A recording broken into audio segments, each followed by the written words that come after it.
ভাবুন তো, এমন একজন মানুষ যার পায়ে সামান্য আঘাত লাগলেও কোটি কোটি টাকার ক্ষতির আশঙ্কা।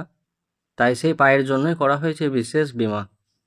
কিন্তু প্রশ্ন হলো, খেলোয়াড় যদি কোনো রকমভাবে ইনজুরি হয়ে পড়েন, তাহলে কি সত্যি হাজার হাজার কোটি টাকা হাতে পায়? এই গল্পের নায়ক ফুটবল ইতিহাসের অন্যতম সেরা খেলোয়াড় ক্রিশ্চিয়ানো রোনালদো। বছরের পর বছর ধরে তার গতি, শক্তিশালী শট আর অবিশ্বাস্য গোল করার ক্ষমতা তাকে বিশ্বের সবচেয়ে মূল্যবান ফুটবলারদের একজন বানিয়েছে। তাই বিভিন্ন গণমাধ্যমে খবর প্রকাশিত হয় তার পায়ের জন্য শত শত মিলিয়ন ইউরোর বীমা করা হয়েছে।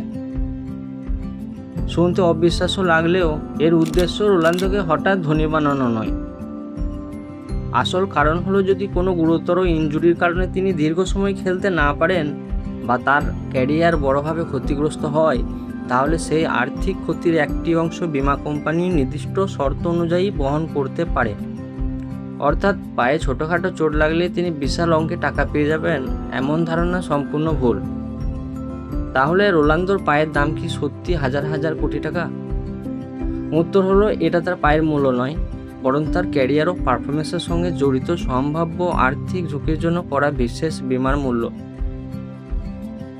এক লাইনে বললে, এটা তার পায়ের মূল্য নয়, বরং এটা তার বীমার মূল্য। এটাই দেখায় একজন কিংবদন্তি ফুটবলারের সবচেয়ে বড় সম্পদ শুধু তার নাম নয়, তার শরীরও।